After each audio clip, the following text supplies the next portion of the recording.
वफाकी हुकूमत का 28 अगस्त को पार्लियामेंट का मुश्तरका इजलास बुलाने का फैसला। ज़राए के मुताबिक अरकान कौमी असम्बली और सेनेट के मुश्तरका इजलास से आगाह कर दिया गया।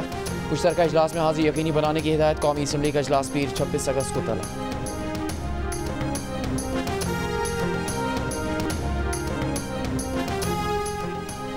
सदर मुमलिकत आसिफ जरदारी की मौलाना फजलुर रहमान की रिहाइश का आमद। मुल्क की सियासी सूरत हाल पर तबादला ख्याल। ज़राए के मुताबिक आइंदा हफ्ते मुमकिन कानून साजी पर तफसीली मुशावरत हुई। वफाकी वज़ीर दाखिला मोहसिन नकवी भी सदर जरदारी के हमरा हैं। जरदारी ने मौलाना को तोहफे में बंदूक दी है।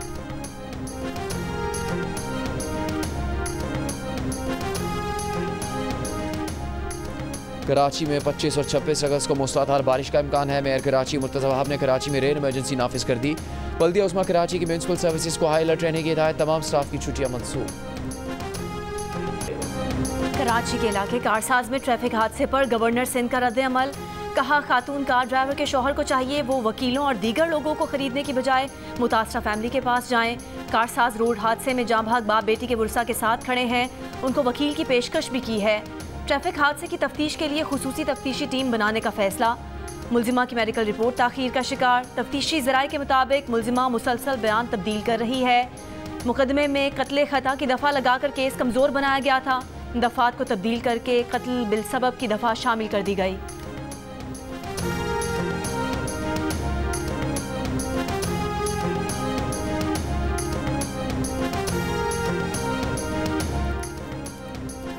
अदालत ने यह उम्मीद खो दी है कि मुल्क का चीफ एग्जीक्यूटिव इस केस पर कोई तवज्जो देगा। इस्लामाबाद हाई कोर्ट ने अजहर मशवानी के 2 लापता भाइयों की बाजियाबी के केस में हुकूमत का जवाब कमज़ोर करार दे दिया। जस्टिस मियां गुल हसन ने हुक्मनामे में लिखा कि फरीकैन के इस मामले में बेहिसी अफसोसनाक है। एडिशनल अटॉर्नी जनरल ने बताया तवक्को है अटॉर्नी जनरल इस मामले पर वज़ीर आज़म से मिलेंगे। आइंदा समात पर दस्तयाब बेंच के सामने केस मुकर्रर किया जाए। रावलपिंडी टेस्ट में बांग्लादेश की मैच पर गिरफ्त मजबूत। मेहमान टीम पहली इनिंग्स में 565 रन बनाकर आउट हुई। मुशफिकुर रहीम 191 रन के साथ नुमाया रहे। शादमान इस्लाम, मेहदी हसन और मोमिनुल हक ने सेंचुरियां बनाई। बांग्लादेश ने 117 रन की बढ़तरी हासिल कर ली। पाकिस्तान ने दूसरी इनिंग्स में दिन के इख्तिताम तक 23 रन बना लिए। साबिक कप्तान शाहिद अफरीदी नाना बन गए। फास्ट बॉलर शाहीन अफरीदी के यहाँ बेटे की विलादत। पाकिस्तान टीम के खिलाड़ियों, मैनेजमेंट और पीसीबी की मुबारकबाद। शाहीन अफरीदी बांग्लादेश के खिलाफ जारी पहला टेस्ट मैच खेलने के बाद कल रात कराची के लिए रवाना हो जाएंगे। बांग्लादेशी ऑलराउंडर शकीब उल हसन पर गुज़श्ता रोज़ दर्ज होने वाले कत्ल के मुकदमे पर वकील का बांग्लादेश क्रिकेट बोर्ड को लीगल नोटिस। शकीब उल हसन को तहकीकात के लिए वापस बांग्लादेश बुलाया जाए। ICC रूल के मुताबिक मुकदमे में नामजदगी के बाद शकीब कौमी टीम में खेलने के अहल नहीं। शकीब उल हसन के खिलाफ फैक्ट्री मुलाजिम के कत्ल का मुकदमा दर्ज है। नायब वज़ीर आज़म इसहाक डार का कहना है कि पंजाब में बिजली की कीमतों में कमी दूसरे सूबों पर नहीं थोप सकते। मुफाहमती पॉलिसी पर यकीन रखते हैं, लेकिन एक चीज़ रेड लाइन होती है। पीपल्स पार्टी के साथ ऐसी कोई चीज़ नहीं जो हल तलब ना हो। मुल्क की तरक्की के लिए सबको मिलकर मेहनत करना होगी। 2017 में पाकिस्तान की तरक्की का सफ़र रोका गया। अदम इस्तेहकाम ना होता तो पाकिस्तान 24वीं माशी कुव्वत बन चुका होता। मईशत बिजली का स्विच नहीं कि ऑन ऑफ करने से दुरुस्त हो जाए। DI खान, सरगोदा, बहावलपुर, कड़क समेत मुख्तलिफ शहरों में यूटिलिटी स्टोर्स की बंदिश के फैसले के खिलाफ मुलाजमीन का एहतजाज। फैसला वापस लेने का मुतालबा। वफाकी वज़ीर सनअत व पैदावार राना तनवीर का कहना है कि यूटिलिटी स्टोर्स की रिस्ट्रक्चरिंग कर रहे हैं। चीज़ें बेहतरी की तरफ जा रही हैं। चंद माह में बेहतरी नज़र आएगी। सब्सिडी को हकदारों तक पहुँचाने के लिए शफाफियत ला रहे हैं। ताकतवर मानसून सिस्टम के कल से मुल्क के जनूबी हिस्सों में दाखिल होने का इम्कान। कराची समेत सिंध भर में 26 से 29 अगस्त तक मूसलाधार बारिशों की पेशगोई। महकमा मौसमियात के मुताबिक सिस्टम बहर अरब में कराची के जनूब तक आएगा।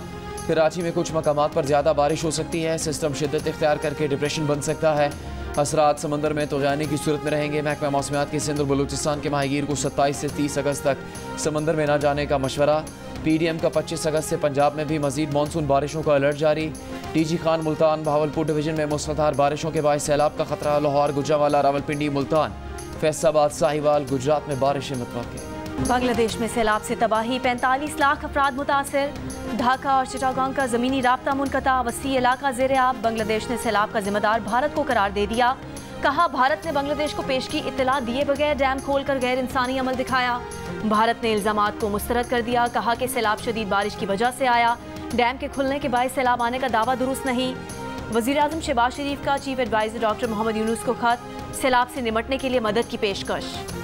खैबर पख्तूनख्वा हुकूमत का दहशतगर्दी पर काबू पाने और टैक्स बढ़ाने के लिए सूबे में चलने वाली नॉन कस्टम पेड गाड़ियों को रजिस्टर करने का फैसला। महकमा एक्साइज ने तजावीज़ तैयार करके सूबाई हुकूमत को मंजूरी के लिए भेज दी। 6 माह के लिए एमनेस्टी स्कीम लाने की तैयारी। जमजला और मालाकंड से 2 लाख से ज़्यादा गैर रजिस्टर्ड गाड़ियों को रजिस्टर करने की तजवीज़। चोरी और टेम्पर्ड शुदा गाड़ियाँ रेगुलराइज नहीं की जाएंगी। 800 सीसी गाड़ी पर फाइलर को 1 लाख जबकि नॉन फाइलर को 1.5 लाख रुपये टैक्स देना होगा। 2500 सीसी से ऊपर की गाड़ी पर फाइलर को 7 लाख जबकि नॉन फाइलर को 10 लाख रुपये टैक्स देना होगा। ईरान बस हादसे में जाँ बहक पाकिस्तानी ज़ायरीन की लाड़काना, गंदकोट और दादू के आबाई इलाकों में तदफीन। नमाज जनाजा में मजहबी और सियासी रहनुमाओं अहले इलाका की बड़ी तादाद में शिरकत। वज़ीर आज़म की हिदायत पर पाकिस्तान एयरफोर्स का खुसूसी C-130 तैयारा 28 मैयतें और 25 जख्मियों को ईरान से लेकर जैकबाबाद पहुंचा। एयरपोर्ट पर नमाज जनाजा में सिंध के वज़ीर नासिर शाह, ज़िलाई अफसरान और उलमाए कराम की भी शिरकत। दफ्तर खारजा ने कहा कि हादसे के दौरान रेस्क्यू के अमल और मुआवनत पर ईरानी हुकाम के शुक्रगुजार हैं।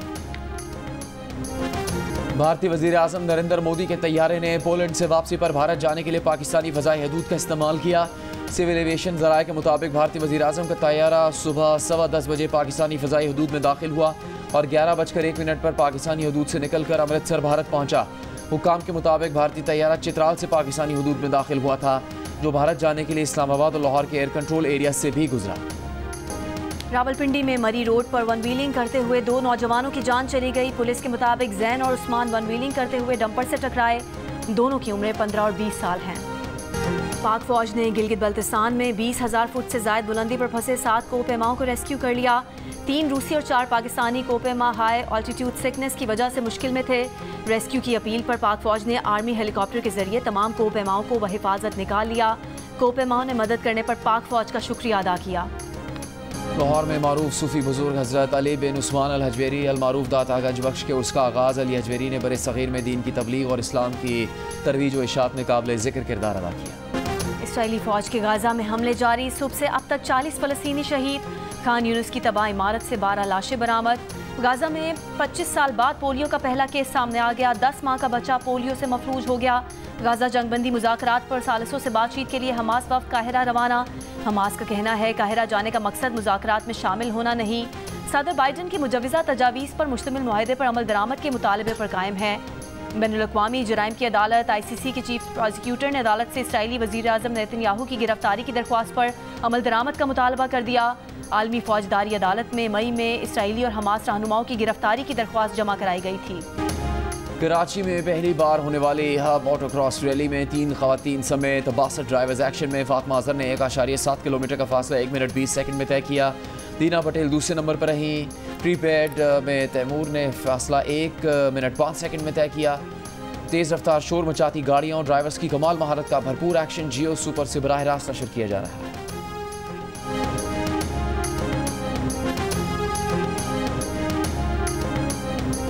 मारूफ advertising agency the D Hamidi partnership के 30 साल मुकम्मल। एजेंसी के शरीक बानी और chief creative officer Faraz Maqsood Hamidi ने कामयाबी को हम संगे मील करार दिया। कहा, हमने 30 साल भरपूर कोशिश की और यकीनी बनाया कि हमारे मकामी ब्रांड्स गैर मुल्की ब्रांड से अच्छे और बेहतर लगें। हमें कामयाबी हमारी तख्लीकी सलाहियतों से जुड़े रहने के बाइस मिली।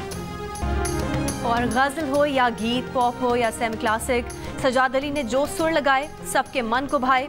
समातों में रस घोलने वाले गुलकार आज 58 बरस के हो गए।